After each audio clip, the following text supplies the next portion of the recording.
जैसे कि उनकी रोज की आदत थी। विशंभर राय सुबह 3 बजे से ही जाकर छत पर इधर से उधर टहल रहे थे। उनके पुराने नौकर अनंत ने हमेशा की तरह कालीन बिछाकर गांव तकिए लगाकर हुक्का तंबाकू लेने नीचे चला गया। विशंभर ने कालीन की ओर देखा, लेकिन बैठने की बजाय सिर झुकाकर घूमना जारी रखा।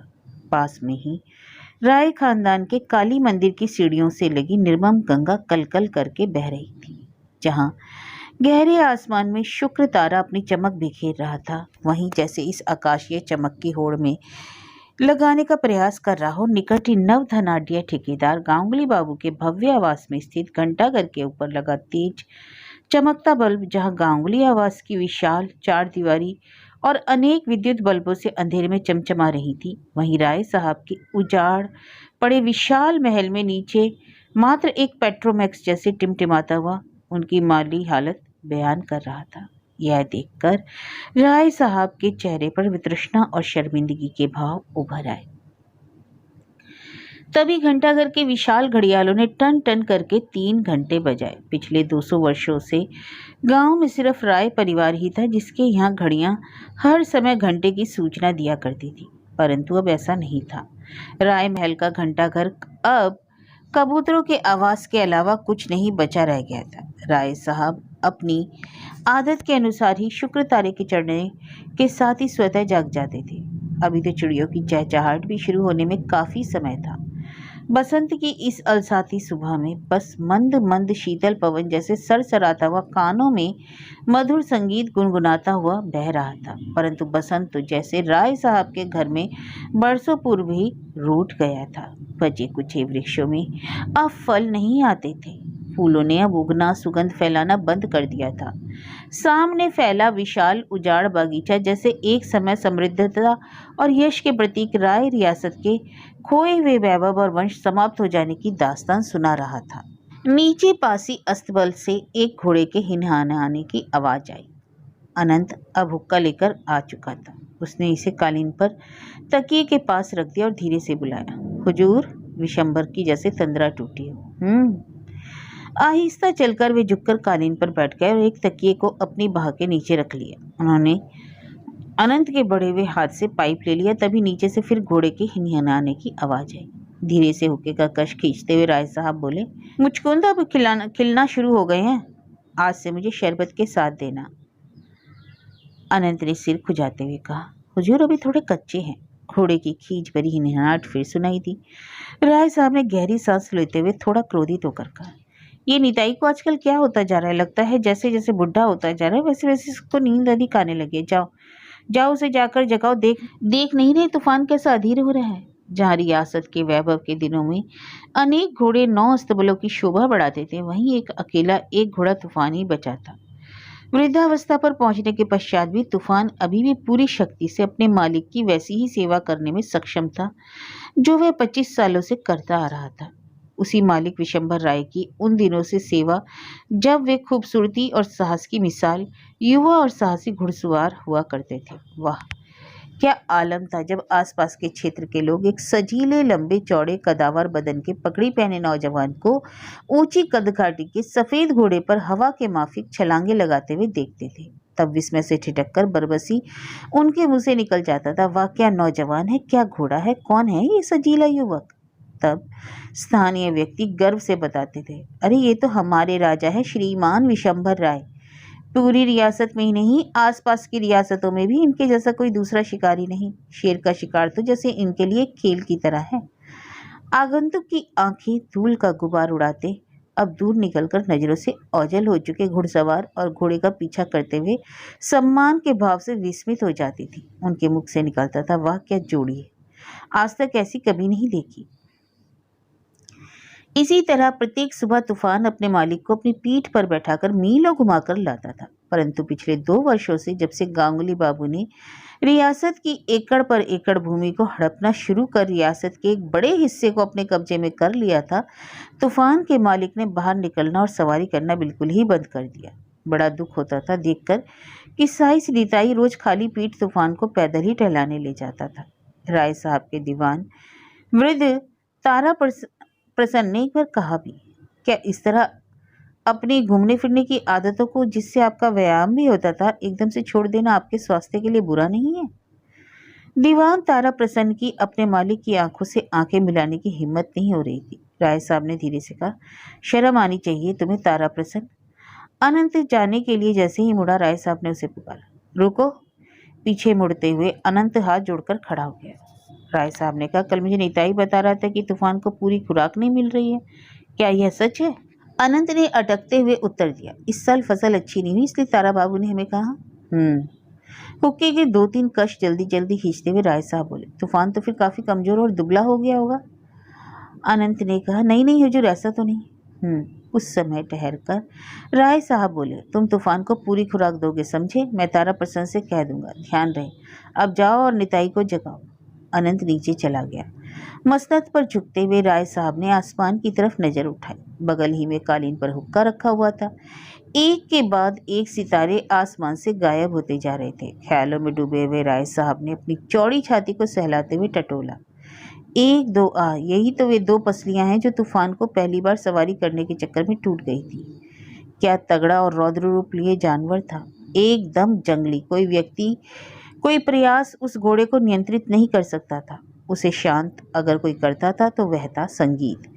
जहां संगीत के सुरों की लहरियां प्रवाहित होनी शुरू नहीं हुई, तूफान पहले तो एकदम शांत खड़ा हो जाता, फिर जैसे उसके पैर धीमे धीमे बीट की रिदम पर थिरकने लगते थे। विशंबर अब उठकर खड़े हो गए। छत की मुंडेर पर हाथ के बल झुककर सामने देखने लगे। यादों की लहरें जैसे मस्तिष्क में घुमड़ने लगी। एक समय चढ़ते सूर्य की तरह दैदीप्यमान हुआ करता था राय रियासत का गौरव और सम्मान, लेकिन आज भावनाओं का एक शक्तिशाली ज्वार विशंभर की आत्मा को झिझोड़ गया। इसी गरीब जानवर तूफान की तरह ही रियासत को जैसे ग्रहण लग गया हो। तूफान पर सवारी तो क्या, विशंभर राय ने 2 सालों से भवन के अंदर ही नीचे की मंजिल में भी कदम नहीं रखा था, परंतु आज इतने लंबे अरसे बाद न जाने क्यों उन्हें अपने प्यारे घोड़े को देखने और उसे सहलाने की तीव्र इच्छा जागी। राय साहब ने अपनी कड़ाऊ में पैर डाले और चल दिए। राय खानदान के महल के लंबे गलियारों और बरामदे में विशंभर के मजबूत भारी कदमों की ठक ठक से पूरा भवन गूंज उठा। गोल चौड़े खंभों के पीछे से कुछ चमगादड़ अचकचाकर फड़फड़ाते हुए उड़ने लगे। अंधेरे बंद बड़े पंक्तिबद्ध कमरों से कुछ और चमगादड़ों की फड़फड़ाहट सुनाई दे रही थी। ठीक दाहिने बिस्तरों का भंडारण कमरा था। बासी रुई की दुर्गंध बाहर तक आ रही थी। अगला कालीनों का कमरा, उसके आगे झाड़ फानुसों से भरा हुआ कमरा जिसमें कुछ लटके हुए फानुसों के आपस में टकराने की मधुर आवाजें उठ रही थी। ये उन्हीं झाड़ फानुसों का अद्भुत संग्रह था जो राय खानदान में पीढ़ियों से महल में टंगकर उसकी शोभा में 4 चांद लगाया करते थे। अगला कमरा हाउसकीपर का था, जिस पर महल की तमाम वस्तुओं के रख रखाव की जिम्मेदारी हुआ करती थी। अब ये कमरा खाली पड़ा था। साहब पूरब की तरफ मुड़े। यहाँ एक कतार में हॉस्टल नुमा कमरे बने हुए थे। जब विशाल रियासत असंख्य गांवों में फैली हुई थी, तब उन गांवों के जमींदार लगान का हिस्सा चुकाने महल की ड्योढ़ी पर आया करते थे। और एक गांव के लगान में रियासत का हिस्सा कितना, कोई मामूली रकम नहीं, 500 रुपये से लेकर 5000 रुपये सालाना तक। जब जमींदार भुगतान करने या रियासत संबंधी अन्य महत्वपूर्ण कार्यों से आते थे, तब उन्हें इन्हीं कमरों में सम्मान के साथ ठहराया जाता था। इस विशाल पूर्वी विंग की ऊंची ऊंची दीवारों के ऊपरी हिस्से से कभी कतार से महान चित्रकारी की बनाई हुई बड़ी बड़ी पेंटिंग्स लगा हुआ करती थी, परंतु अब पहले स्थान में ना तो कोई पेंटिंग ना ही कोई कांच, बस खाली फ्रेम लटक रहा था। दूसरे स्थान में पेंटिंग तो थी, परंतु कांच टूटकर अलग हो चुका था। तीसरी जगह पर सिर्फ फ्रेम का निशान ही बचा हुआ था। यह देखकर राय साहब ने सिर झुकाकर धीरे धीरे चलते हुए गहरी सांस ली। उनके सिर के ठीक ऊपर कबूतरों के झुंड गुटरगु कर रहे थे। पूर्वी बरामदे के आखिरी सिरे के समाप्त होते ही सीढ़ियां आ गई। राय साहब नीचे उतरने लगे। 2 सालों बाद राय साहब नीचे जा रहे थे। जैसे ही वे कचहरी के विशाल हॉल से निकले, पुराने पीले पड़ चुके कागजों के अस्त व्यस्त धूल से अटे पड़े अंबार उन्हें इधर उधर बिखेरे दिखाई दिए। ये कोई मामूली कागज पत्तर नहीं थे।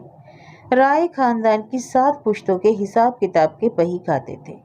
विशंभर राय इस रियासत के 7वें वारिस थे। उनके चेहरे पर कुछ सोचकर मंद मुस्कान आई। इस रियासत के पहले मालिक के बारे में सुने हुए किस्से याद जो आ गए थे, जो कहा करते थे कि लक्ष्मी देवी की को सरस्वती देवी की सहायता के बिना काबू में नहीं किया जा सकता। किसी के अंगूठे की कागज के एक टुकड़े पर छाप धन संपत्ति को अपनी तिजोरी में सहेजने का सबसे शक्तिशाली हथियार है।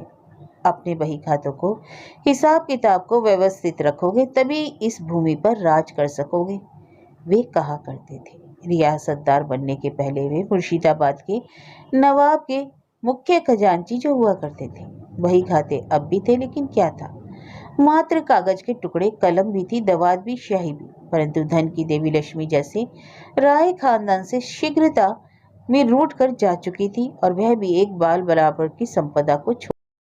बरामदे के आखिरी छोर पर एक कुत्ता सो रहा था। राय साहब को देखते ही भौंकने लगा।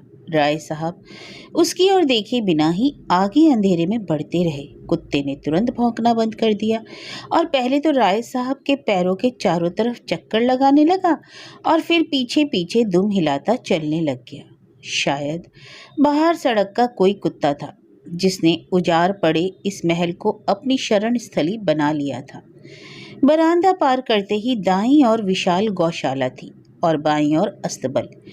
इन्हें पार करते ही सामने पुराना मंदिर था। अस्तबल के बाहर खड़े होकर राय साहब ने अपनी संगीत की तरह गूंजती आवाज में पुकारा, निताई। अंदर से सम्मान से भरी हुई एक भारी आवाज तुरंत सुनाई दी, हुजूर। तभी तूफान के हिनहिनाने की भी आवाज आई। शायद वह समझ गया था कि बाहर मालिक खड़े होकर पुकार रहे हैं। तभी दूसरी तरफ से हथनी की चिंगाड़ती हुई आवाज गुंजायमान हुई।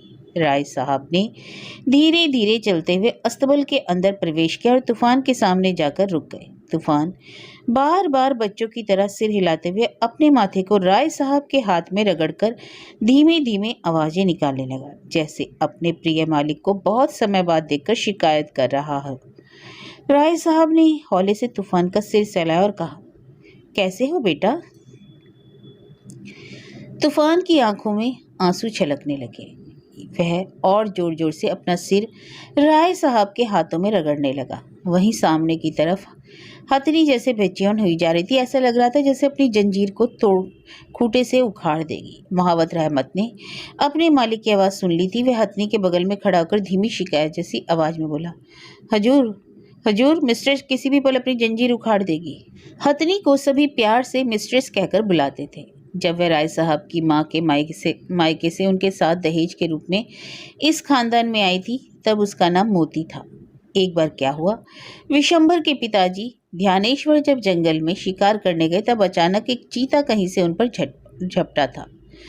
चीता उन्हें अपनी आगोश में ले ही लेता कि मोती ने उसे पहले ही अपनी सूंड में लपेटा और फिर जोर से जमीन पर दे मारा और फिर पूरी ताकत से अपने पैरों से कुचलकर उसका दम बाहर निकाल कर ही दम लिया। उसके बाद तो क्या था, ध्यानेश्वर जैसे मोती के दीवाने हो गए। उसे इतना लाड़ प्यार और देखभाल करने लगे कि विशंभर की माँ मोती को ध्यानेश्वर की दूसरी पत्नी कहकर चिढ़ाने लगी।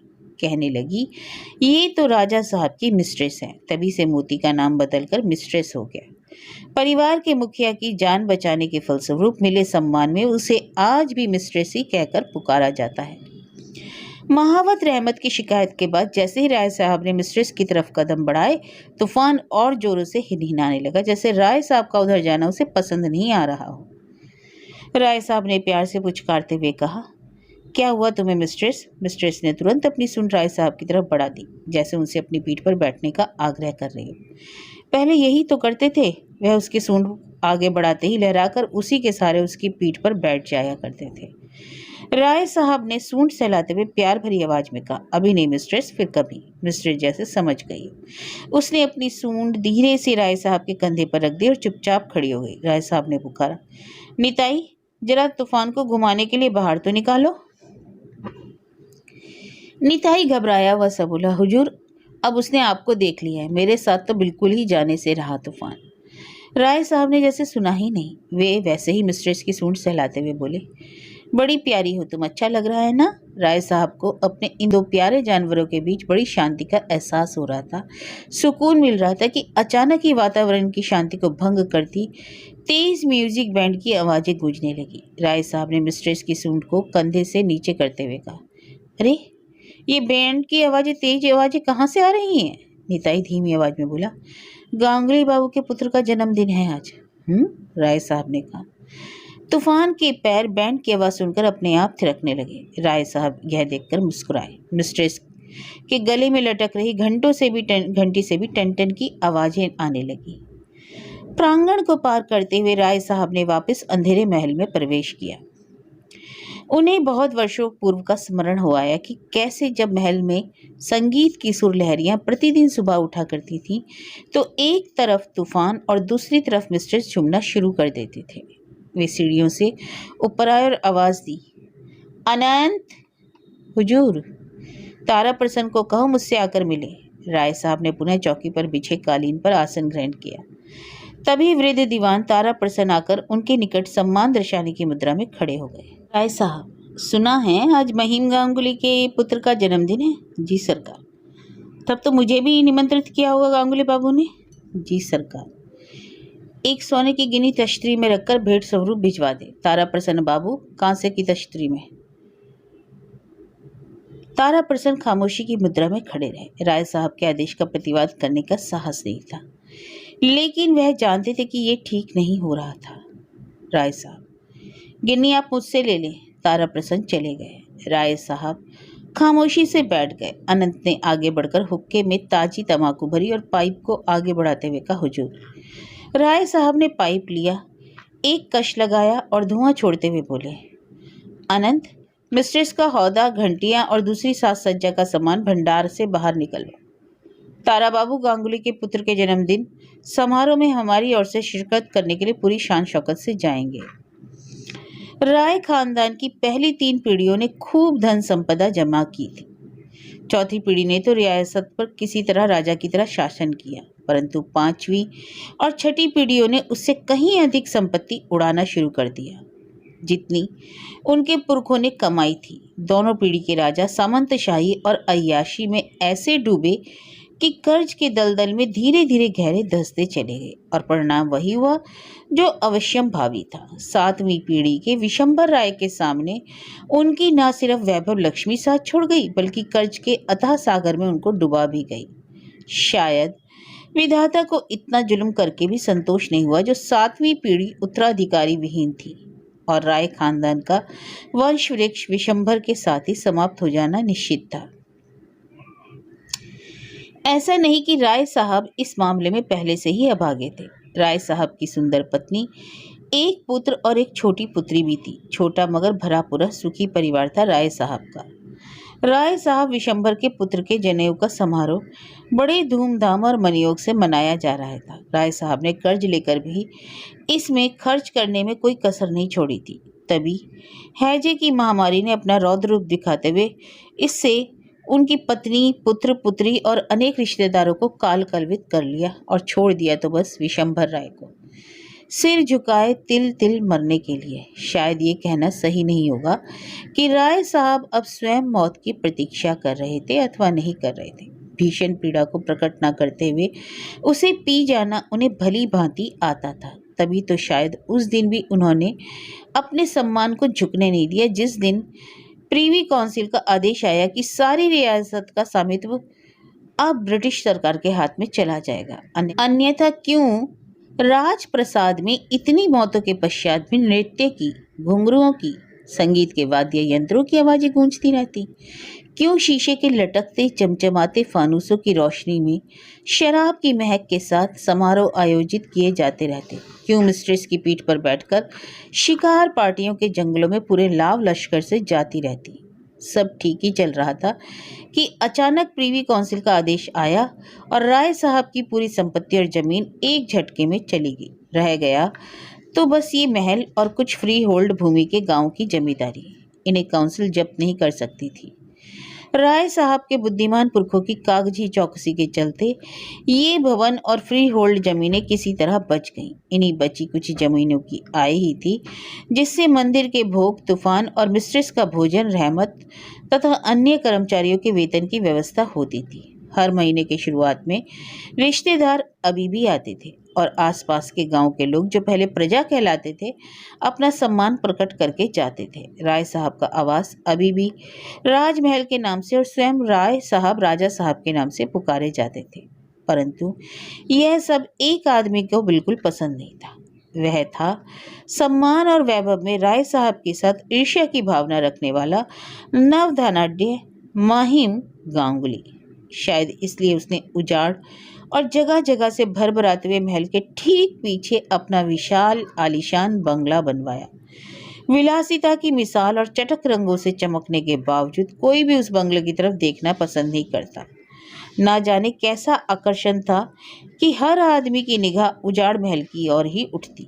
विलासिता की मिसाल और चटक रंगों से चमकने के बावजूद कोई भी उस बंगले की तरफ देखना भी पसंद नहीं करता था। ना जाने कैसा आकर्षण था कि हर आदमी की निगाह उजाड़ महल की ओर उठती थी और फिर श्रद्धा से झुक भी जाती थी।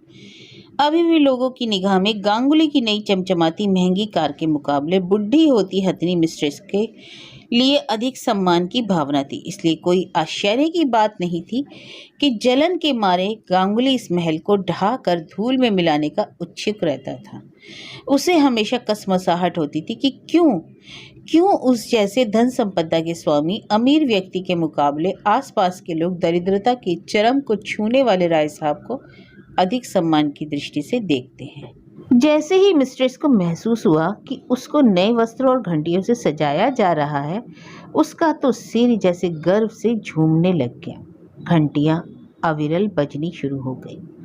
वृद्ध दीवान तारा प्रसन्न आकर चुपचाप विशाल हॉल में बैठे राय साहब के सामने खड़े हो गए। हॉल की दीवारों पर हर तरफ उनके पुरखों के बड़े बड़े पोर्ट्रेट्स सजे हुए थे। सभी की उस समय की पेंटिंग्स जब वे अपनी प्रौढ़ावस्थाओं को पार कर चुके होंगे।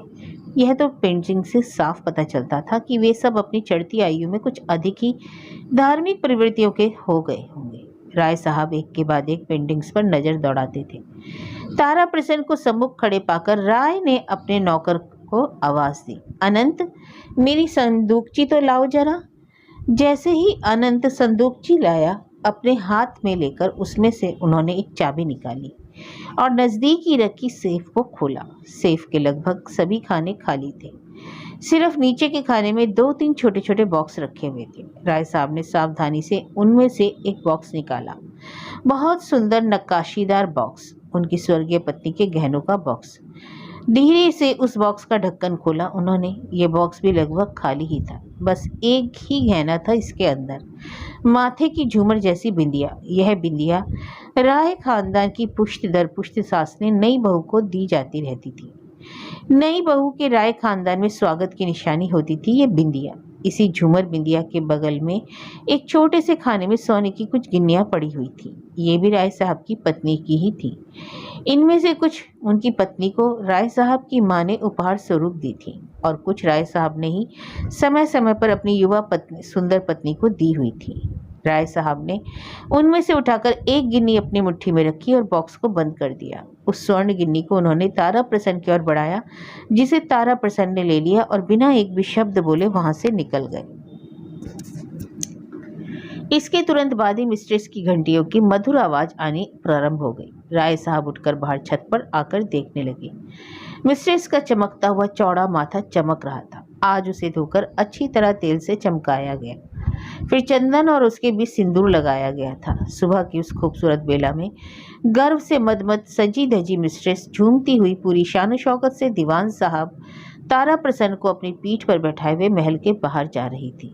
जैसे उसे अनुभूति हो गई थी कि आज इस महल के सम्मान का दारोमदार उसी के कंधों पर है। सामने खानदानी काली मंदिर में पुजारी आरती कर रहा था। मंदिर की सीढ़ियों से लगे पक्के घाटों को स्पर्श करते हुए चौड़े पाट के साथ पवित्र गंगा जी और उसमें से उदित हो चुके सूर्य नारायण के दर्शन ने राय साहब के तनमन को मुदित कर दिया। आह, कैसा दिव्य और विहंगम दृश्य है। अचानक सामने के धूले के गुब्बारों से जैसे आसमान भर गया। मंदिर और गंगा दर्शन में धूल ने अवरोध पैदा कर दिया। 2 ट्रक तेजी से कर्कश आवाजें निकालते चले जा रहे थे। हर ट्रक पर लिखा था गांगुली कंस्ट्रक्शन कंपनी। ठेकेदार गांगुली ने आसपास बढ़ रही निर्माण आवश्यकताओं की पूर्ति के लिए रेत की खुदाई यहीं से करवानी शुरू कर दी थी। राय साहब को जैसे सांस लेना दुबर हो गया। उनका मन खट्टा हो गया। तुरंत कमरे के अंदर जाकर खिड़की बंद कर दी। कुछ घंटों पश्चात एक चमचमाती महंगी कार धूल का गुबार अपने पीछे उड़ाती हुई महल के प्रांगण में घुसी और टूटे हुए पोर्टिको के नीचे आकर रुक गई। महिम गांगुली स्वयं उसके पीछे के दरवाजे से बाहर उतरे। तारा प्रसन्न ने उनका स्वागत किया। अनंत ने ऊपर से ही कार आते देख ली थी। वह भागकर सीढ़ी से नीचे आया और मुख्य हॉल का दरवाजा खोल दिया। महिम गांगुली, राय बाबू कहाँ हैं? उनसे कहो हम उनसे मिलने आए हैं।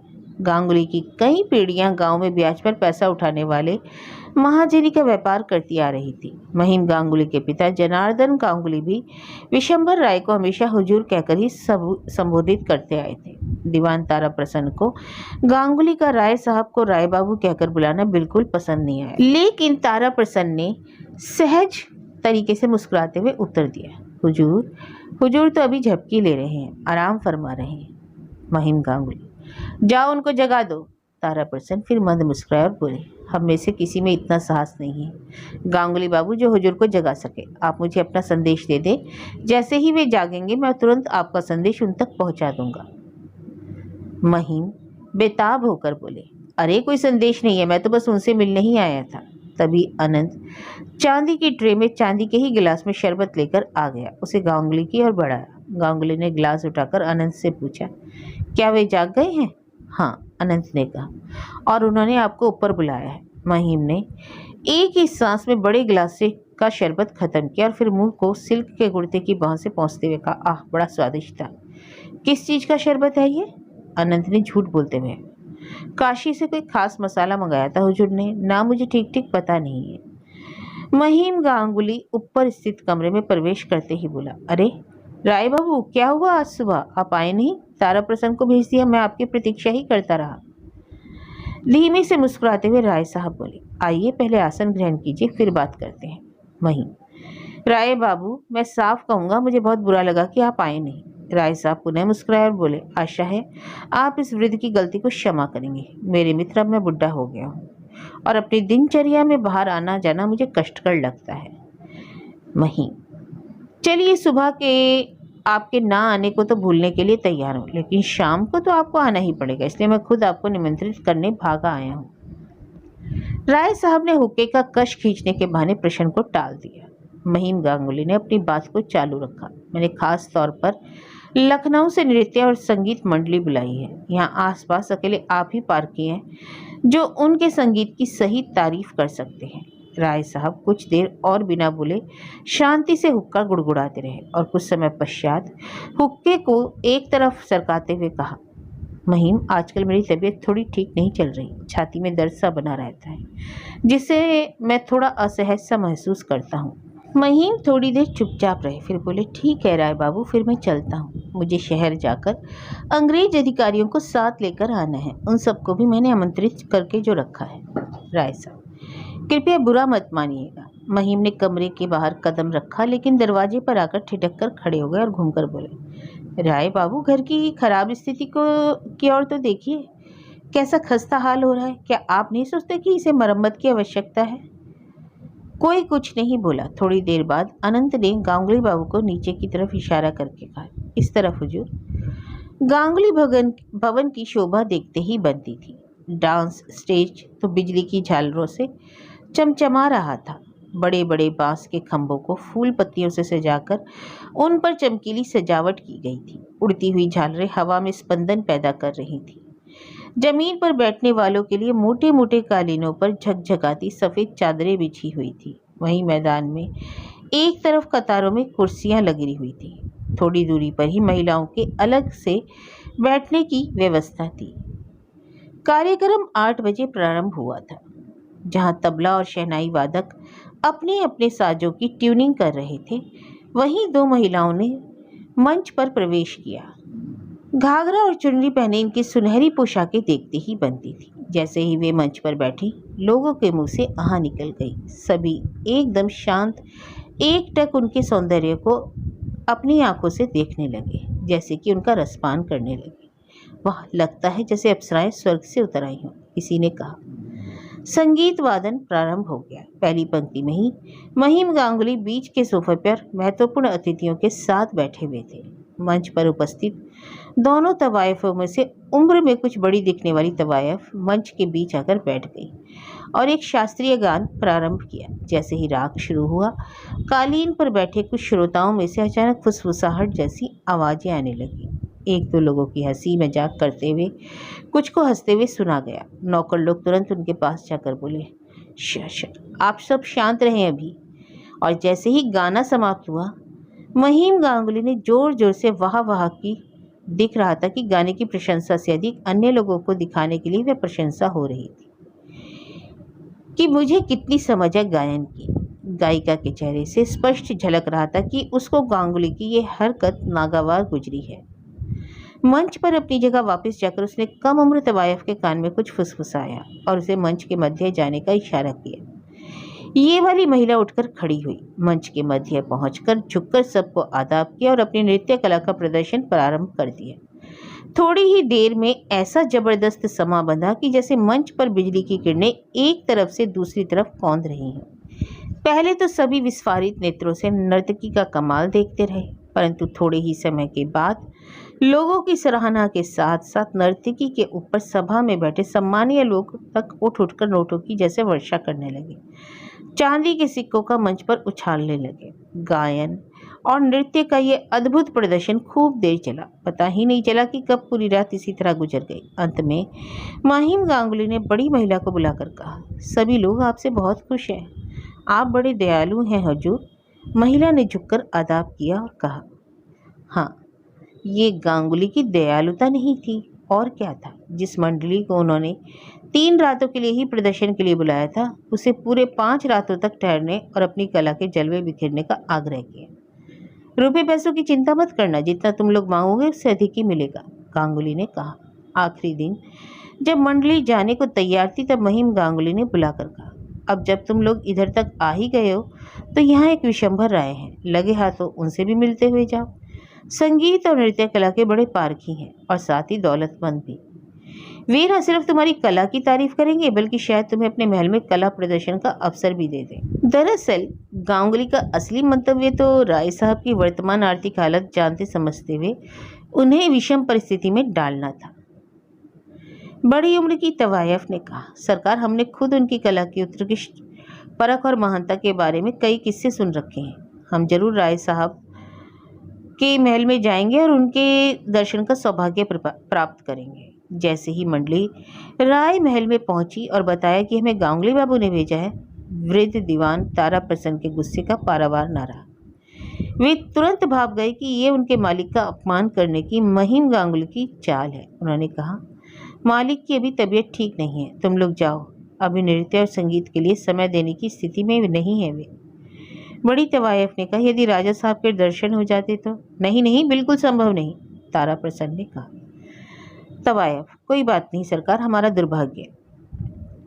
नृत्य और संगीत मंडली के लोग वापस जाने ही वाले थे कि ऊपर से राय साहब की संगीतमय वाणी गूंजी, तारा प्रसन्न तुरंत ऊपर गए और चुपचाप विशंभर के सामने खड़े हो गए। राय साहब ने पूछा, कौन लोग थे? तारा प्रसन्न ने सम्मान से सिर झुकाए हुए धीरे से बोला, अरे और कोई नहीं, वही मंडली के लोग थे जिन्होंने गांगुली भवन में कार्यक्रम किया था।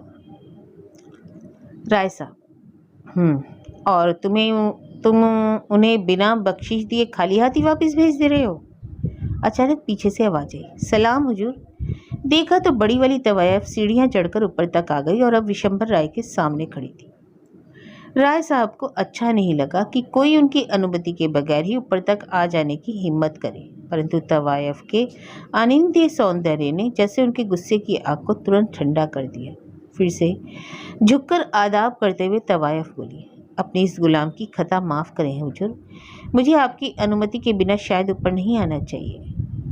विशंभर राय चमत्कृत से उसके सौंदर्य को निहार रहे थे। उसका रंग अनार के दाने की तरह गुलाबी था, आंखें गहरी और बड़ी बड़ी, होठ जैसे लाल गुलाब की पंखुड़ियाँ, शरीर मामूली सा भारीपन लिए हुए, परंतु कमर पतली और सुंदर। राय साहब को ऐसा लग रहा था जैसे मौत एक सुंदर रूप लेकर उनके सामने खड़ी हो गई और उसे विकल होकर नाचते हुए देखना चाहते हो। मुस्कुराते हुए विशंभर ने धीमे से कहा, बैठिए। तवायफ थोड़ी ही दूर पर कालीन पर बैठ गई और गला साफ करते हुए अपनी हथेली को माथे पर लगाते हुए बोली, आपकी ये गुलाम राजा साहब के सामने अपनी गायकी और नृत्य कला के नमूने को पेश करना चाहती है। राय कहना चाहते थे कि उनकी तबीयत ठीक नहीं है, लेकिन उनके मुंह से बोल नहीं फूटे। शायद वे झूठ बोलना नहीं चाहते थे। तवायफ ने बोलना जारी रखा, यहाँ हर आदमी का कहना है कि संगीत और नृत्य की सही समझ किसी को है और उसकी ठीक तारीफ कोई कर सकता है तो वह आप है महाराज, हुजूर बहादुर, और कोई भी नहीं। राय साहब ने हुक्का गुड़गुड़ाना बंद करके बोला, ठीक है, आज रात हम तुम्हारी कला का जलवा देखना चाहेंगे। और आवाज दी, अनंत। अनंत तुरंत प्रकट हुआ और सामने झुककर खड़ा हो गया। स्टेट विंग के कमरों में इन लोगों को ठहरने का इंतजाम कर दो। अनंत ने महिला को कहा, आइए, इस तरफ आइए। महिला बंगला नहीं बोल पाती थी, परंतु समझने में उसे कोई खास दिक्कत नहीं हुई। वह उठकर खड़ी हुई और झुककर आदाब करते हुए बोली, शुक्रिया हुजूर, आप तो स्वयं दयालुता की मूर्ति हैं हुजूर। महिला अनंत के पीछे पीछे नीचे की ओर चल दी। तारा प्रसन्न, जो पहले एकदम भौचक्के से खड़े रह गए थे, हिम्मत करके बोले, इन लोगों ने महिम गांगुली से एक रात के 100 रुपये के हिसाब से चार्ज किया है। राय साहब ने कहा, हुक्के से कुछ कश खींचने के बाद राय साहब बोले, आपका हिसाब किताब क्या कहता है? तारा प्रसन्न, मंदिर के खाते में 150 रुपये पड़े हैं, बाकी किसी खाते में कुछ भी नहीं। राय ने थोड़ी देर सोचा, फिर अचानक खड़े हुए और तिजोरी खोलकर उसमें से खानदान की निशानी, माथे की झूमर बिंदिया निकाली और तारा प्रसन्न को देकर बोले, मंदिर के खाते में लिख दीजिए, भगवती के श्रृंगार के लिए 150 रुपयों में झूमर बिंदिया खरीदी और ये गहना मंदिर के भंडार में रख दीजिए। पता नहीं कितने वर्षों बाद आज हमेशा खामोश रहने वाले राय महल के बरामदों में कमरों को खोलने की, उनके अंदर सामान इधर उधर होने की आवाजें सुनाई पड़ रही थी। संगीत के लिए एक विशेष विशाल हॉल था जिसे राय साहब के पुरखों ने नाम दिया हुआ था रंग महल। रंग महल भी खोला गया और उसकी सारी खिड़कियां खोल दी गई ताकि ताजी हवा अंदर आ सके। झाड़ फानूसों के कमरे और कारपेट रूम को भी खोला गया। अनंत ने रंग महल को निताई और रहमत की मदद से साफ करना शुरू किया। महल में सफाई का काम करने वाली एक महिला को कई हुक्कों, चांदी की तश्तरियों, फूलदानों, इत्र की कटोरियों और उगालदानों को साफ करने के काम में लगा दिया गया। वृद्ध दीवान तारा प्रसन्न स्वयं सारे इंतजामात देख रहे थे। अनंत बोला, तारा बाबू, किसी को शहर भेजना पड़ेगा। तारा प्रसन्न, हाँ, मैंने एक लिस्ट तैयार कर दी है, मैं पढ़कर सुनाता हूँ, अगर कोई चीज़ छूट रही हो तो बताना। सामान की सूची सुनने के बाद अनंत का सब लिखा है। आपने तारा बाबू, बस 2 चीज़ें और चाहिए, इत्र की कुछ शीशियाँ और अंग्रेजी शराब की कुछ बोतलें। सहम कर तारा बाबू बोले, शराब की 1 बोतल थी तो क्या हुआ? अनंत, बिल्कुल थोड़ी सी बची है, उसमें हुजूर 1 आध घूंट हर दूसरे दिन उसी में से ले लेते हैं। मुझे नहीं लगता कि आज शाम के लिए इससे थोड़ा भी काम चलेगा।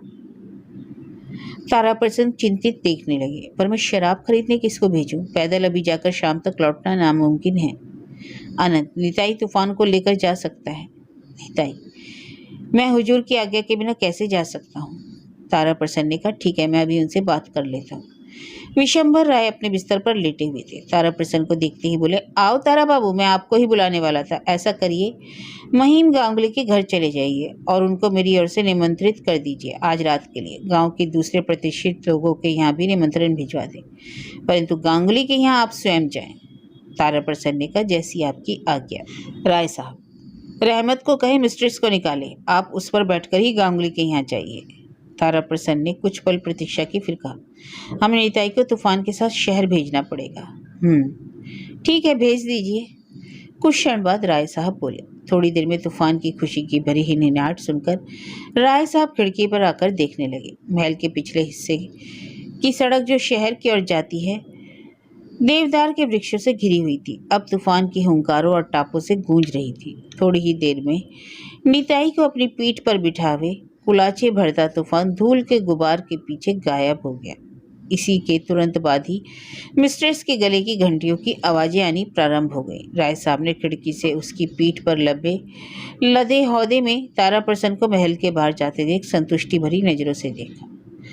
राय साहब तेजी से इधर से उधर टहलने लगे। ऐसा लगा जैसे हृदय की धड़कन तेज हो गई थी। उत्सव, आज कितने बरसों बाद महल में उत्सव का माहौल बना है, धूमधाम हो रही है। नीचे बेल्जियम झाड़फूसों की लड़ों के आपस में टकराने से खनकती हुई मधुर आवाजें आ रही थी, शायद रंग महल से। राय साहब कमरे से बाहर निकल आए। अनंत झाड़ फानुसों को टांग रहा था। जब उसने पीछे से कदमों की आहट सुनी, घूम कर देखा तो राय साहब रंग महल के द्वार पर खड़े हुए थे और उनकी दृष्टि घूम घूम कर उन दीवारों पर जा रही थी जिन पर उनके पुरखों के बड़े बड़े तेल चित्र टंगे हुए थे। 7 पुश्तों से उन पुरखों के तेल चित्र जो अपनी जवानी के दिनों में अपनी शारीरिक मजबूती के आलम में हमेशा ताकत और दम्भ के नशे में डूबे रहते थे। ऐसा लगा जैसे पड़पड़ दादा भुवनेश्वर राय से लेकर उनका स्वयं का तैलचित्र घूर घूर कर उनकी तरफ देख रहा हूँ। उनके दादाजी रानेश्वर राय लंबे चौड़े, एक हाथ में भाला, दूसरे हाथ में तलवार, पीठ पर ढाल और एक पैर के नीचे शिकार किया हुआ शेर दबाए शान से खड़े हैं।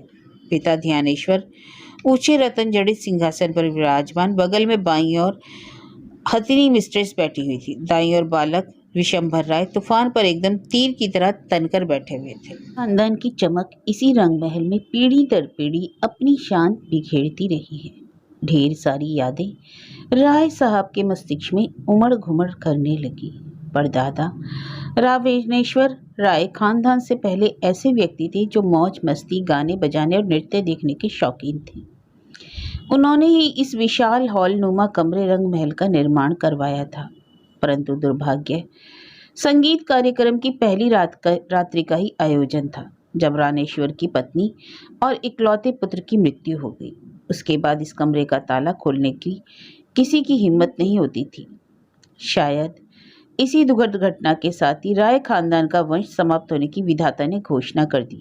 परंतु रावणेश्वर तो जैसे उससे भी लड़ने को तैयार थे। उन्होंने अपनी स्वर्गीय पत्नी की छोटी बहन से ही विवाह का निर्णय लिया। कहा कि कुलदेवी ने उन्हें स्वप्न में ऐसा करने का आदेश दिया है। रावणेश्वर की नई पत्नी से उत्पन्न पुत्र तारकेश्वर जब युवा हुए तब एक रात उन्होंने रंग महल खोल दिया और इसे प्रकाशित कर दिया। फिर क्या था, रोज जमने लगी नई नई महफिलें। एक दिन तो हद हो गई जब अपने मित्र से होड़ लगाते हुए उन्होंने एक नर्तकी को एक के बाद एक 500 सोने के सिक्के न्यौछावर कर दिए, सिर्फ अपनी हेकड़ी दिखाने के लिए और कुछ नहीं। विशंभर को अपनी जवानी के दिनों की भी याद हो आई। वे भी तो कुछ कम नहीं थे। चंद्रा, हाँ चंद्राबाई यही तो नाम था उसका। एक रात जब शो खत्म हुआ और सारे मित्र अपने अपने घर चले गए तो इसी कमरे में ही तो वे चंद्राबाई एक दूसरे की बाहों में पूरी रात समाये रहे थे। खिड़कियों से छन छन कर चांदनी कमरे में प्रवेश कर रही थी। उस रात सुंदरी चंद्रा की वे सुनहरी यादें अभी भी राय साहब ने अपने हृदय में संजो कर रखी हुई थी। मालिक के चेहरे को देखकर अनंत जैसे अपना काम करना ही भूल गया। उत्साह से दमक रहा था राय साहब का चेहरा, जैसे कि रुकी हुई धमनियों में से यकायक रक्त प्रवाहित होकर पुनः चेहरे की शिराओं में आ गया हो। शाम ढलने को आ गई थी। अनंत ने चांदी के एक शरबत भरे गिलास को ट्रे में रखा और अपने मालिक की तरफ बढ़ाया। राय साहब ने उसकी तरफ देखा। आज अनंत पूरी यूनिफॉर्म पहने हुए था, सर पर पगड़ी, कमर में चमचमाती बेल्ट, छकछकाता हुआ सफेद कोट और छाती पर राय खानदान का शाही बिल्ला। राय को प्रसन्नता हुई, लेकिन मुस्कुराहट छुपाते हुए उन्होंने बिना कुछ कहे गिलास ट्रे में से उठा लिया। अनंत ट्रे लेकर वापस चला गया और जब थोड़ी ही देर पश्चात वापस लौटा तो उसके फैले हुए दोनों हाथों में वह पोशाक थी जो राय साहब को आज रात पहननी थी। राय साहब ने कपड़ों को पहचाना, सिल्क की धोती, बर्फ की तरह सफ़ेद कुर्ता और काश्मीरी शॉल। राय साहब को स्मरण आ गया, इसी पोशाक को तो उन्हें 5 साल पहले तब पहना था जब एक जमींदार मित्र के यहाँ किसी समारोह में वे मुर्शिदाबाद गए थे। राय ने पूछा, सब ठीक ठाक तो है ना? अनंत ने सिर धीरे से उत्तर दिया, जी सारे लैंप जला दिए। मेहमान? भंडारी साहब और उनके पुत्र आ गए हैं, कुछ और भी मेहमान आए हैं, उन्हें बरामदे में बिठा दिया गया। तभी नीचे से मोटर कार के हॉर्न की तेज आवाज आई। अनंत भागकर नीचे गया। महिम गांगुली आ गए थे। धीरे धीरे मेहमानों में एक दूसरे को दुआ सलाम नमस्कार करने की, संबोधित करने की आवाज़ें आनी शुरू हो गई। संजीदों द्वारा अपने साजों को टेस्ट करने की, चाक चौबंद करने की भी आवाज़ें सुनाई दे रही थी। अनंत आकर राय साहब के बगल में खड़ा होकर बोला, हुजूर। तब तक राय साहब परिधान धारण कर तैयार हो चुके थे और धीरे धीरे इधर उधर टहल रहे थे। वे बोले, हाँ सभी नीचे आपका इंतजार कर रहे हैं हुजूर। राय साहब ने टहलना बंद नहीं किया। अनंत सर झुकाए हाथ जोड़े खड़ा रहा। आखिर राय साहब बोले, मेरे जूते। अनंत तुरंत कपबोर्ड से पहले से ही साफ किए चमचमाते एक जोड़ी जूते निकाल लाया। एक बार फिर फ्लानेल के कपड़े से जूतों को पोंछा और राय साहब के पैरों के पास रख दिया। राय साहब ने जूते पहन लिए और पुनः कमरे में तेज तेज इधर उधर टहलने लगे। इतने में अनंत ने दीवार में जड़ी एक अलमारी खोलकर उसमें से 2 बोतलें, एक गिलास निकाला और उन्हें एक मेज पर रख दिया। राय साहब चलते चलते थम गए, एक नज़र बोतलों और गिलास पर डाली और फिर कमरे के एक सिरे से दूसरे सिरे तक टहलने लगे। नीचे से अब संगीत की ऊंची आवाजें आनी प्रारंभ हो गई थी। अनंत ने फिर पुकारा, हुजूर। राय साहब ने कहा। तब वे तेज उत्साहित जैसे होकर टहलने लगे। अचानक मेज के नजदीक रुककर बोले, सोडा। नीचे रंग महल में 3 तरफ मेहमानों के बैठने के लिए कालीन बिछाए गए थे। तकिए और मसनदें हर कोने में बिखरी पड़ी थी, जिससे अतिथि उनका सहारा लेकर आराम से टिक सके। कमरे की छत से 3 बेल्जियन फानूस लटक रहे थे, जिनके प्रत्येक लैंप में जलती सैकड़ों मोमबत्तियां अपने प्रकाश से कमरे को एक वास्तविक शाही आभा प्रदान कर रही थी।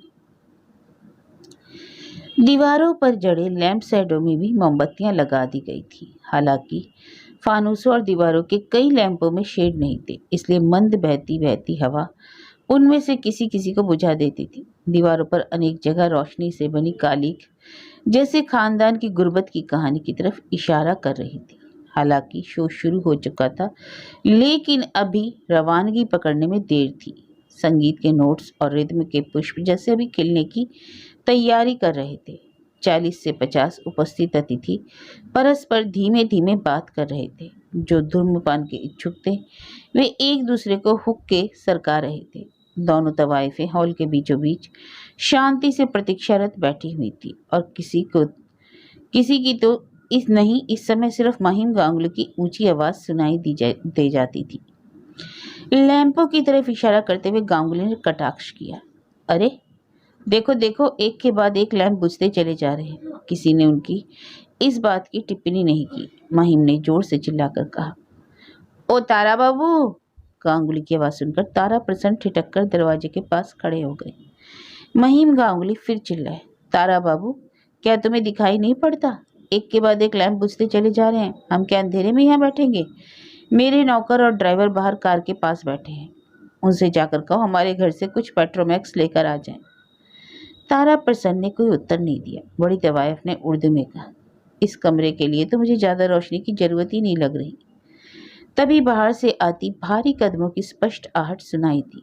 दरवाजे पर खड़े तारा प्रसन्न ने पीछे मुड़कर देखा और आदर के साथ एक तरफ हटकर खड़े हो गए। विशंभर राय की आलीशान और आकर्षक छवि दरवाजे में प्रकट हुई। दोनों तवाइफें उठकर तुरंत खड़ी हो गईं और सम्मान से झुककर बार बार आदाब करने लगी। रंग महल में उपस्थित बाकी सब अतिथि भी सम्मान से खड़े हो गए। महिम गांगुली ने इधर उधर देखा, फिर संकोच से वे भी खड़े हो गए, लेकिन तुरंत ही बैठ भी गए। राय साहब धीमे से मुस्कुराए और विनम्रता पूर्वक बोले, माफ करें, मैं थोड़ा लेट हो गया हूँ। वे धीमे धीमे कमरे में आगे बढ़े और मेहमानों के बीचों बीच अपने लिए निर्धारित स्थान पर जाकर बैठ गए। महिम गांगुली ने राय साहब के बगल की मसनद उठाकर उसे अपने रुमाल से झाड़ना शुरू किया। अरे कितनी धूल भरी थी इसमें, अब आप इसका प्रयोग कर सकते हैं। जहाँ तारा प्रसन्न मेहमानों में इत्र से सने रुई के फाहे वितरित करने लगे, वहीं अनंत ने सभी हुक्कों में ताजी तमाकू भर दी। राय साहब का खास हुक्का उनके सामने रखकर उसका पाइप अपने मालिक के हाथों में थमा दिया। बड़ी वाली तवायफ उठी और झुककर फिर से आदाब किया। संगीत की मंद मंद लहरियां प्रवाहित होने लगी।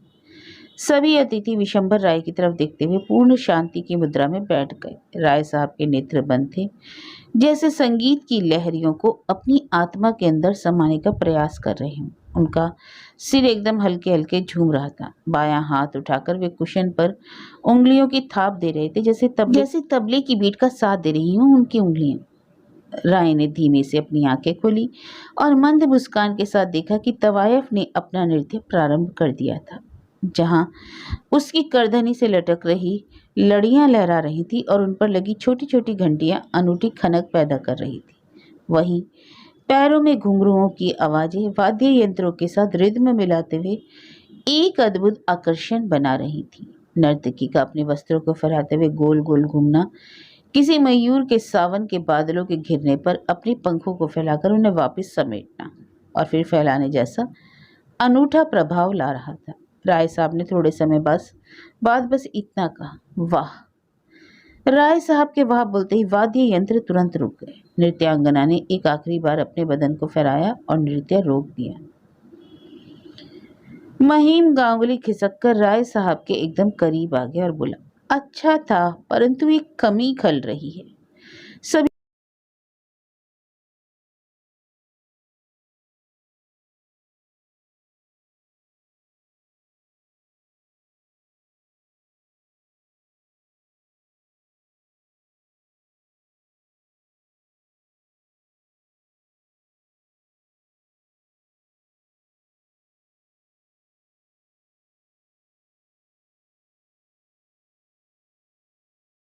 बोतलें और कुछ गिलास लिए वापस आ गया।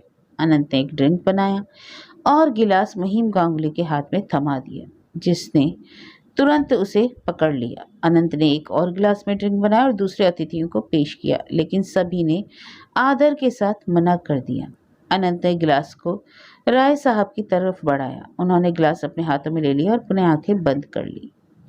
महिम गांगुली ने छोटी वाली तवायफ को संबोधित करते हुए कहा, प्यारी बाई, अब तुम्हारी बारी है, शुरू करो और अपनी आवाज और नृत्य से इस कमरे को आग लगा दो। प्यारी ने गीत गाते हुए नाचना शुरू कर दिया। राय साहब नेत्र बंद करके ध्यान से सुनने लगे। बीच बीच में निहार भी लिया करते थे। दो मिसराओं के बीच एक हल्की टिप्पणी की उन्होंने, थोड़ा धीमे धीमे। प्यारी बाई तो जैसे बेरोकी हो गई थी, जैसी कि उसकी आदत थी। वह शरीर से मेहमानों की तरफ होठों को दांतों से दबाते हुए मधुरी निश इशारे करते हुए तेज तेज नाचती रही। मेहमानों को मजा आ रहा था। महिम गांगुली तो जैसे उतावले हो गए। वाह, जबरदस्त, शानदार, गजब। राय साहब ने हल्के से सिर घुमाकर नाराजगी भरी नजरों से गांगुली की तरफ देखा, जैसे समझ गए हो कि महिम को संगीत और नृत्य की रत्ती भर भी समझ नहीं। फिर भी राय साहब का शरीर संगीत की धुनों के साथ वैसे ही झूम रहा था जैसे बीन के सामने नाग। राय राज परिवार का शाही खून जैसे आज उनकी नसों में कुछ अधिक ही जोर मारने लगा। प्यारी बाई खूबसूरती की मिसाल थी, जैसे कोई रंगीन तितली सामने नाच रही है। राय ने उसकी ओर नजर भरकर देखा। प्यारी बाई को देखकर उन्हें लखनऊ की मशहूर तवायफ जोहराबाई की याद आ गई। वहीं कृष्णाबाई उन्हें दिल्ली की चंद्राबाई का स्मरण करा रही थी। क्यों ना याद आती चंद्रा जिसके साथ उनके जीवन का एक पूरा अध्याय जो जुड़ा हुआ था। प्यारी का नृत्य समाप्त हो गया। राय साहब अभी भी ख्यालों में डूबे थे। सिक्कों की खनक से जैसे उनकी तंद्रा भंग हुई। देखा तो पाया कि महिम गांगुली एक बटुए में से सोने की गुनिया निकाल निकाल कर प्यारी बाई की तरफ उछाल कर फेंक रहा था। महिम ने महफिल का एक महत्वपूर्ण नियम तोड़ दिया था। पहली बख्शीश देने का अधिकार मेजबान का होता है, उसके बाद अन्य मेहमानों का। पुरानी आदत के अनुसार राय ने बगल में बटुए के लिए टटोला। कुछ नहीं था वहां, ना बटुआ, ना सोने की गिन्नियां, कोई चांदी की ट्रे नहीं। उनका सिर शर्म से झुक गया और वे नीचे जमीन की तरफ देखने लग गए। अब कृष्णाबाई ने गाना शुरू कर दिया था। क्या गायन था! जैसे सुरों की लहरियां पिघल पिघल कर श्रोताओं के हृदय में प्रवेश कर रही हों। पूरा रंग महल संगीत के जादू की चपेट में आ गया हो। लोग मंत्रमुग्ध हो गए। गाना भी दिव्य था। कान्हा अपनी बांसुरी बजा रहे हों और यमुना नदी बांसुरी वादन से आकर्षित हो गई। उसकी लहरें बांसुरी की धुन पर ऊंची नीची हो रही। यमुना बांसुरी की आवाज से मुदित होकर अपने घाटों की सीमाओं को तोड़कर कृष्ण को अपने आगोश में समेट लेने को उद्यत है। राय साहब भी जैसे सब कुछ भूलकर सुर लहरियों में डूब गए। तारीफ में बोले, बहुत सुंदर चंद्रा, बहुत सुंदर। कृष्णाबाई ने सिर झुकाया और मुस्कुराते हुए कहा, हुजूर, आपकी सेविका का नाम कृष्णा है, चंद्रा नहीं। राय ने उसे ध्यान से देखा। तभी महिम गांगुली की तेज नाराजगी भरी आवाज आई, कृष्णाबाई, मेरे नजदीक आओ और अपना इनाम मुझसे ले लो। राय साहब एक झटके से उठ गए। रंग महल से धीरे धीरे चलते हुए बाहर निकल गए। उनके भारी कदमों की बरामदे से आती आवाजें अभी भी मेहमानों को सुनाई दे रही थी। महिम गांगुली, प्यारी भाई, अब एक गाना तुम्हारी तरफ से हो जाए। कृष्णा ने कहा, हुजूर, बहादुर के आने के बाद। महिम, अरे वे कहाँ जाएंगे, आ जाएंगे वापस थोड़ी देर में, लो शायद दरवाजे से ही अंदर आ रहे हैं। सभी की निगाहें दरवाजे की ओर उठ गई, लेकिन ये राय साहब नहीं बल्कि तारा प्रसन्न थे। तारा प्रसन्न कमरे के अंदर आए। उनके हाथ में चांदी की एक छोटी सी ट्रे थी जिसमें सोने की 2 गिन्नियां रखी हुई थी। उन्होंने उसे तवायफों की ओर बढ़ाया और कहा, मालिक की तरफ से आप लोगों के लिए इनाम। दोनों तवायफों ने एक एक गिन्नी उठाकर आदर के साथ अपने सिर से लगाकर रख ली। महिम अधीर हो रहा था। उसने पूछा, वे कहाँ चले गए? तारा प्रसन्न ने उत्तर दिया, उन्हें छाती में थोड़ा दर्द सा महसूस हुआ, इसलिए चले गए। बाकी समय के लिए आप सबसे माफी मांगते हुए उन्होंने कहा कि अब आप लोग महफिल का आनंद उठाएं। अतिथियों के बीच में आपस में फुसफुसाहट भरी आवाजें आने लगी। महिम गांगुली ने खड़े होकर अंगड़ाई लेते हुए जोर की आवाज मुंह से निकालते हुए जमाई ली और बोला, ठीक है, फिर मैं भी निकलता हूँ। मेरी कल सुबह एक बड़े अंग्रेजी अधिकारी के साथ जरूरी मीटिंग है। तारा प्रसन्न ने कोई टिप्पणी नहीं की। बाकी मेहमान भी एक के बाद एक जाने लगे। आज रात की महफिल अब खत्म हो चुकी थी। ऊपर विशंभर राय के कमरे में उनकी पत्नी का ज्वेलरी बॉक्स एकदम खाली खुला हुआ जमीन पर पड़ा हुआ था।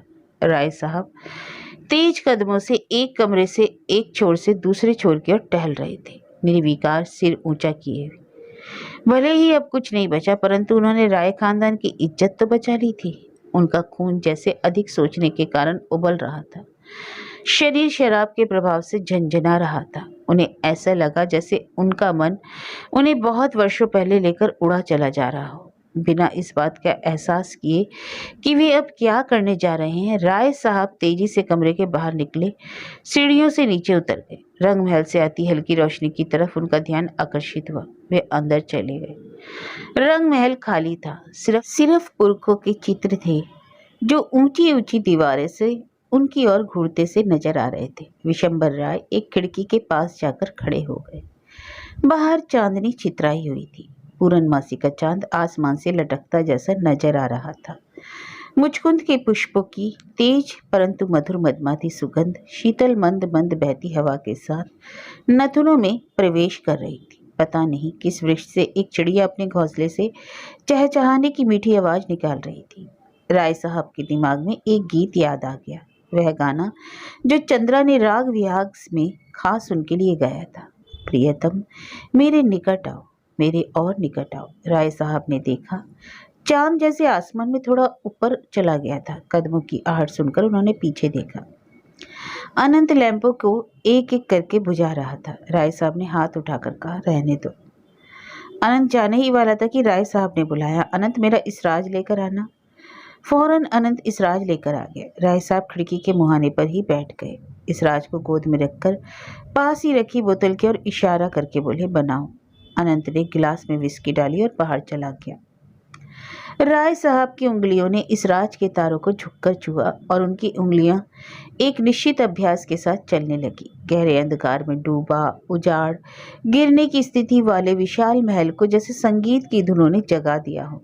निताई, अनंत, रहमत, तारा प्रसन्न और भी सभी जो जहाँ थे, जो भी काम कर रहे थे, छिटक कर रुक गए। स्तब्ध अपनी अपनी जगह पर खड़े हो गए, सिर झुकाए हुए रंग महल से आती हुई मधुर आवाज सुनने लगे। एक अरसे बाद विशंभर राय अपना प्यारा इसराज जो बजा रहे थे। धुन थी, चांद ने डारी कैसी नजरिया। विशंभर राय ने इसराज एक तरफ खिसका दिया। उन्हें ये किसकी परछाई दरवाजे के रास्ते से दिख रही थी। राय ने नशे में डूबी आवाज में पुकारा, चंद्रा, मेरी चंद्रा, आओ मेरे पास आ जाओ। मेरी चंद्रा, देखो हर कोई चला गया, मैं बिल्कुल अकेला हूँ। आओ चंद्रा, आओ। कृष्णाबाई ने कमरे में कदम रखा। एक खूबसूरत सी मुस्कान होठों पर लिए कृष्णा ने झुककर आदर दिखाया और गाने की अगली पंक्ति अपनी मीठी आवाज में गाने लगी। काहे बजावत मोहन बांसुरिया, मनवा मोरो कहत न मानत। राय मुस्कुराए और अपनी संगीतमय वाणी में सुर से सुर मिलाने का प्रयास करने लगे। राय आगे झूमते हुए बोतल खोलने का प्रयास करते हुए बढ़े, परंतु नशे में उनका अपने ऊपर वश न था। कृष्णाबाई ने बोतल लेते हुए कहा, राजा साहब, मुझे तो सेवा का अवसर दीजिए। राय ने मुस्कुराकर बोतल हाथ से खिसक जाने दी। कृष्णाबाई ने एक गिलास में शराब उड़ेली और राय साहब की तरफ बढ़ाया। इस राज की मधुर आवाज पुनः महल में गूंजने लगी। कृष्णा ने गाना और नाचना शुरू कर दिया। दोनों हाथों को ऊपर उठाए घूमते हुए राय के हाथ से इस रात छूटकर नीचे गिर गया और वे भी जमीन पर गिर पड़े। गिरते गिरते उन्होंने कृष्णा के पैरों को अपनी बाहों में समेटना चाहा। कृष्णाबाई ने गाना बंद कर दिया। नाचते नाचते अपना संतुलन न रख सकी और स्वयं भी राय साहब के बगल में ही फर्श पर गिर गई। नशे में डूबे राय साहब ने स्नेह से डूबी आवाज में पुकारा, चंद्रा, मेरी प्रिया चंद्रा, गाओ, नाचो चंद्रा, मैं गाता हूँ, तुम नाचो चंद्रा। गाने दर गाने एक गिलास के बाद दूसरा गिलास। रात ढलती रही और राय इसी के साथ नशे के आगोश में अधिक डूबने लगे। कृष्णाबाई नाचते नाचते थककर बेहोश हो गई और गिर पड़ी। विशंबर राय झूमते हुए बगल में बैठकर मुस्कुराते हुए बड़बड़ाते बोले, अब तुम आराम करो चंद्रा, और एक तकिया उसके हाथ के और दूसरा सिर के नीचे रख दिया। राय साहब ने आखिरी बची हुई बोतल निकाली और सीधे मुंह में लगा लिया। रात अभी भी जवान थी। तभी गांगुली निवास के घंटाघर ने घंटे बजाए। विशंभर राय को जैसे एक झटका सा लगा। अरे अरे, सुबह के 3 बज गए, मेरे उठने का समय हो चुका। राय साहब खड़े हुए और बरामदे की ओर बढ़े। अनंत, उनकी आवाज जैसे पूरे महल में गूंज उठी। अनंत ऊपर छत पर कालीन बिछाने और हुक्के का इंतजाम करने गया हुआ था। तुरंत भागकर नीचे आया। राय साहब ने कहा, मेरी पगड़ी लाकर बांधो और घुड़सवारी वाली पतलून लेकर आओ। निताई को कहो तूफान पर काठी सजाकर उसे सवारी के लिए तैयार करे, जल्दी करो। अनंत ने अपने मालिक की तरफ आश्चर्य से देखा। राय साहब अपनी मूछें मरोड़ रहे थे। उनका यह आचरण अनंत के लिए नया नहीं था, परंतु एक अरसा हो गया था उसे ये देखे हुए। राय साहब का पुराना रूप जैसे आज वापस आ गया था। अनंत ने विनम्र आवाज में कहा, हजूर आप स्नान कर ले, तब तक मैं निताई को जगाकर सब तैयारी करवाता हूँ। थोड़े ही समय में शक्तिशाली तूफान की हिनहिनाहट सन्नाटे में गूंजने लगी। सुबह होने में भी काफी समय था। आवाज ने सोते हुए तारा प्रसन्न को जगा दिया। वे खिड़की पर आकर बाहर देखने लग गए। आंखें मलते हुए देखा तो विश्वास नहीं हुआ कि अपनी घुड़सवारी वाली पोशाक में राय साहब तूफान पर चढ़ रहे थे। राय साहब ने हौले से तूफान को एड़ लगाई और तूफान जैसे खुशी के मारे ऊंची छलांगे लगाते हुए देखते ही देखते अंधकार में विलीन हो गया। वे मीलों दौड़ते रहे। खेतों में, मैदानों में तूफान वायु से भी तीव्र गति से दौड़ता रहा। अपनी टापू के पीछे पीछे आसमान को धूल के गुबार से हटाते हुए दौड़ता रहा। तेज ठंडी हवा के झोंकों ने राय साहब के शराब में चढ़े मस्तिष्क को धीरे धीरे शांति प्रदान की। राय साहब सड़क से जब गुजरे तब एक बैलगाड़ी पर सब्जी भाजी ले जाते किसानों का आपसी वार्तालाप उनके कानों में पड़ा। गांगली बाबू यह सब सब्जी खरीद लेते हैं। यह सुनकर राय साहब ने लगाम खींचकर तूफान की गति कम कर दी। किसान आगे कह रहा था, गांगली बाबू को लगान और कर्जे का ब्याज चुकाने के बाद हमारे लिए कुछ भी नहीं बचता। परिवार को भोजन भी ठीक से नसीब नहीं होता। दूसरा किसान बोला, राय बहादुर के दिनों की बहुत याद आती है भैया, कभी परेशान नहीं किया। फसल अच्छी ना हो तो लगान लेना तो दूर, खुद हमारी अलग से मदद करते थे। अपने निजी अन्न के भंडार हमारे लिए खोल दिया करते थे, लेकिन सुना है अब उन बेचारों की अपनी स्थिति बहुत खराब हो चुकी है। राय साहब यह सुनकर एकदम हक्के बक्के रह गए। अपने आसपास नजर डाली उन्होंने। कौन सी जगह है ये? इस अंधेरे में ना जाने कहाँ पहुंच गए। फिर पहचान में आ गया, अरे अरे, ये तो कीर्ति हाट है। उनकी फ्री होल्ड स्वामित्व भूमि वाले अनेक गांवों में से एक, जिन्हें वे उधारी के में पहले गांगुली और उसके पिता को गिरवी रखते, फिर कर्ज चुका न पाने के कारण खोते चले गए। उन्हें यहाँ से तुरंत निकलना होगा। किसी ने पहचान लिया तो? लोगों की संवेदनाएं सुनना उन्हें पसंद नहीं। अब यहाँ एक क्षण भी रुकना ठीक नहीं।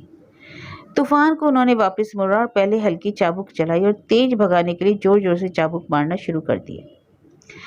जैसे अपने मालिक का मंतव्य समझ गया हो। पहले से ही थककर चूर तूफान ने अपनी थकान की परवाह न करते हुए जोर से और जोर से प्राणों की बाजी लगाते हुए दौड़ना शुरू किया। अस्तबल तक पहुंचने पर राय साहब ने देखा कि पूर्वी आसमान में सूर्य की लालिमा छा चुकी थी। उन्होंने पुकारा, निताई। राय साहब की सांस तेज चल रही थी, हाँफ रहे थे। तभी उनकी दृष्टि तूफान पर पड़ी, जो ऐसा लग रहा था कि खड़ा नहीं हो पा रहा है और किसी भी क्षण गिर पड़ेगा। तूफान के मुंह से खून निकल रहा था। राय साहब को अब महसूस हुआ कि लगाम को कितने जोर जोर से खींच रहे थे वे। तूफान के मुंह के किनारे बुरी तरह कट चुके थे।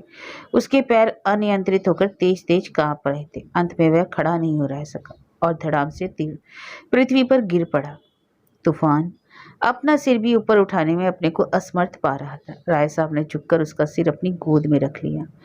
उनकी आंखों से आंसू की अविरल धारा बहने लगी। मुंह से आवाज निकाली, गलती हो गई मित्र, मुझे माफ कर दो, उठो मेरे दोस्त। निताई जो राय साहब के पीछे आकर खड़ा हो गया था बोला, हुजूर लगता है आज ज्यादा सवारी हो गई। तूफान थोड़ा आराम करना चाहता है। शायद उसे समझ आ गया था कि तूफान के प्राण अब शायद ही बचेंगे। आवाज सुनकर राय साहब एकदम चौंक गए। घूमकर निताई की तरफ देखा, एकदम झटके से खड़े होकर मुड़े और तेज चलकर महल में प्रवेश कर गए। जब रंग महल से होकर निकले तो देखा हॉल खाली पड़ा था। शराब की खाली बोतलें लुढ़की हुई पड़ी थी, कुछ लैंप अभी भी जल रहे थे। उन्होंने दीवारों पर लटकी अपने पुरखों की तस्वीरों की ओर नजर उठाई। अरे ये क्या? सभी पुरखों की शक्लें बदलकर स्वयं उनकी शक्ल में कैसे परिवर्तित हो गई। विशंभर डरकर पीछे हटे। उन्हीं की शक्लें कैसी नशे में चूर, डरावने चेहरे रंग महल की चारों दीवारों से उन्हें घूर रही थी। क्या उन्हें एक जुनून, एक भ्रम हो रहा है? सिर्फ जुनून जो सिर पर हावी हो गया था, दिमाग पर हावी हो गया था। 7 पुश्तों का जुनून एक जगह इकट्ठा होकर उस हॉल रंग महल में समा चुका है जैसे। राय साहब भय से कुछ कदम पीछे हटे, जैसे कोई प्रेत देख लिया हो। उनका चेहरा सफेद पड़ चुका था, जैसे किसी ने सारा खून निचोड़ लिया हो। डर के मारे चिल्लाए, अनंत अनंत अनंत। अनंत ने मालिक की को कभी ऐसे आवाज में पुकारते नहीं सुना था। भागकर राय साहब के पास पहुंच गया। विशंबर राय जोरों से चिल्लाए, सारे लैंपों को बुझा दो, अभी तुरंत बुझा दो। इस रंग महल को बंद कर दो, हमेशा के लिए बंद कर दो। और एक शब्द नहीं निकला विशंबर राय के मुख से। बस ऐसा लग रहा था कि जैसे रंग महल के दरवाजों से घोड़े को हंटर मारने जैसी आवाजें निकल निकल कर बाहर आ रही हैं। विशंभर राय पछाड़ खाकर जमीन पर गिर पड़े।